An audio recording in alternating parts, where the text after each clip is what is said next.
Welcome back to Sikkim 365 Radio. This is Paul Catalina's Top 5 at 5:55, presented by Champion Salon and Barber. To book your appointment, go to championsalonandbarber.com. Top 5 players from the Army-Navy rivalry. A couple of these guys you may have to look up. But I thought this was kind of cool to look back. Some of these guys you'll recognize. Some of them, two of them you probably, one of them you may not, because he's an older player, but was very accomplished. Number 5, this is from the more recent files. Keenan Reynolds from Navy was unbelievable. Yeah. Unbelievable. And part of that big run that Navy had. We interviewed Keenan Reynolds, I want to say was it Indy? It was during a Super Bowl. Mm-hmm.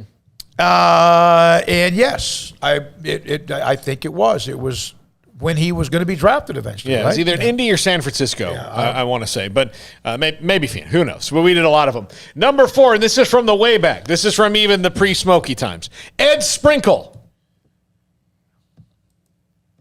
Want me to run down Ed Sprinkle's? Yeah, please do. Yeah. Because I thought I had a pretty good history of the Army-Navy rivalry with Ed Sprinkle, one of those, a defensive end from Bradshaw, Texas, was from Tuscola Gymnet High School, and he played for Colt McCoy's alma mater.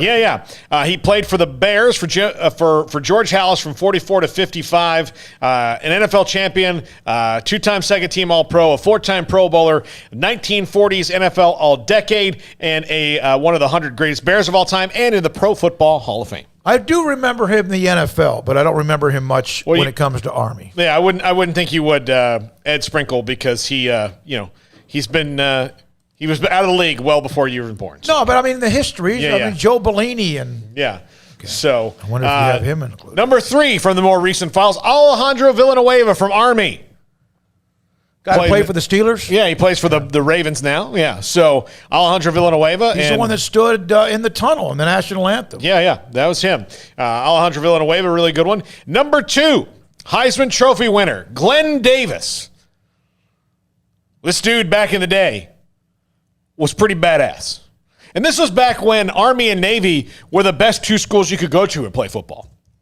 That was a good gig at the time.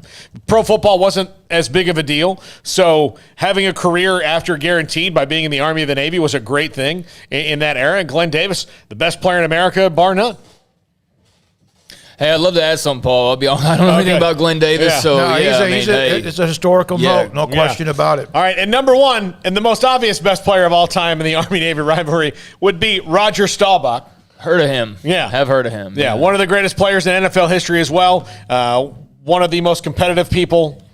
Won a Heisman. Of course, ended up winning Super Bowls. A great guy. Tried to get him on this week. He's really not doing many interviews just because he's gone so private. He finally is in retirement. He still on occasion shows up at some Cowboys events. And we told this story when Kenny Mayne was on because we were doing that. Smokey and I were at that game.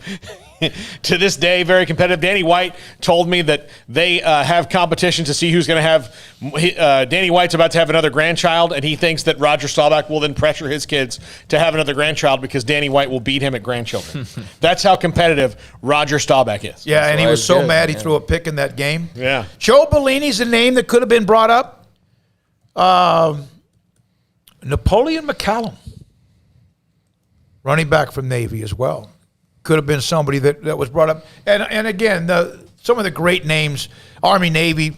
Tomorrow, they'll kick it off, CBS, and appreciate Clint Bruce, Navy SEAL, for jumping on with us as well. SEAL Team 5. Jack McKenzie, fantastic job. Armstrong Sims, fantastic job. Craig Smoak, thank you. Paul Catalina, thank you. I did both of you wrong.